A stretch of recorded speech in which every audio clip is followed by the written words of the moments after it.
and welcome to Verbal to Visual Video, Episode 2. I am your host, Doug Neill, and today I'd like to talk about mindset.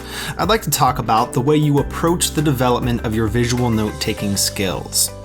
Now, I'm making the assumption that that's part of the reason that you're watching this, that the act of expressing ideas in a way that uses more than words intrigues you, and that if you haven't already, you'd like to start experimenting with visual thinking in your own way. Here are some reasons why you might want to do that.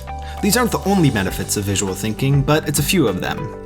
I think that all of the benefits come from that third component, the full engagement of your brain. More often than not, the visual processing power of your brain is underutilized, and that's what you can change with visual note-taking.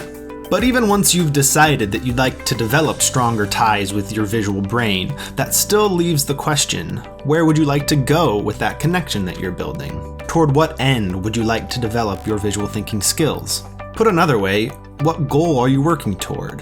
Where are your steps leading? When I think about who might be interested in developing their visual thinking skills, I imagine the intersection of two groups of people, learners and makers. Folks who are dedicated to continually learning about the subject matter they've chosen to investigate, but who are equally interested in doing something with all of that knowledge, who want to make things and contribute to the world in a positive way. That right there is my tribe. Those are the folks for whom I make these videos. The thing about us learners and makers, though, is that too often we shoot for perfection. We expect to be good at things before we've given ourselves the glorious opportunity to be bad at that thing. The beauty of being a beginner is that you see things that the experts miss. So don't try to be perfect, just try to improve. And I think it's worth considering in what direction you'd like to improve, which is really the big theme of this episode. It's worth thinking about what you are progressing toward. Neil Gaiman expresses this idea wonderfully in a commencement address that he gave a few years back. He talked about imagining your long-term goal as a mountain that you can see in the distance. That way, when opportunities present themselves, you have a way of deciding which ones to say yes to.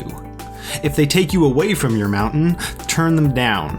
But if they move you toward your self-defined mountain, then say yes and start walking. Knowing what your mountain looks like and where it's located helps you to avoid the trap of comparing yourself to those around you, both those in your immediate environment and those in the online world. That's pretty important when all you have to do is hop over to Instagram or Pinterest or Twitter, where you can easily find incredible artists with their beautiful hand lettering and shading and coloring that makes you feel like your visual representations are crap, which they aren't.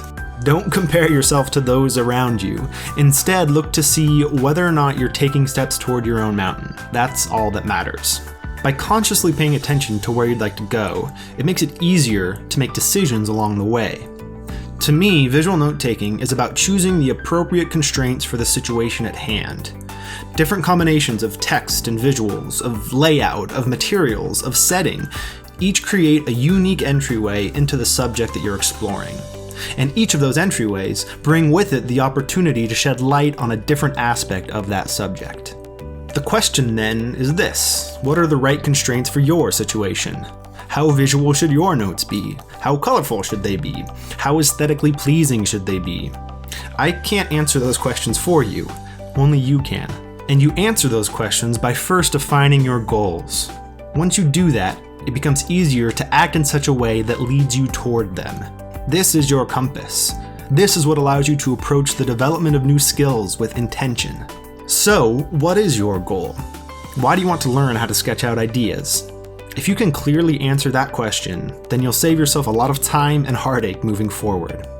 And after you've answered it, send me the new ones that arise next. What questions do you have about visual note-taking that I could address in these videos to help you move toward your goal? Let me know in an email to doug@verbaltovisual.com. My goal here is to help you develop your skills and apply them in your own work as a student or professional. I make these videos for you, so please do let me know what else you'd like to see here. Until next time, I'm Doug Neill, signing off for Verbal to Visual Video.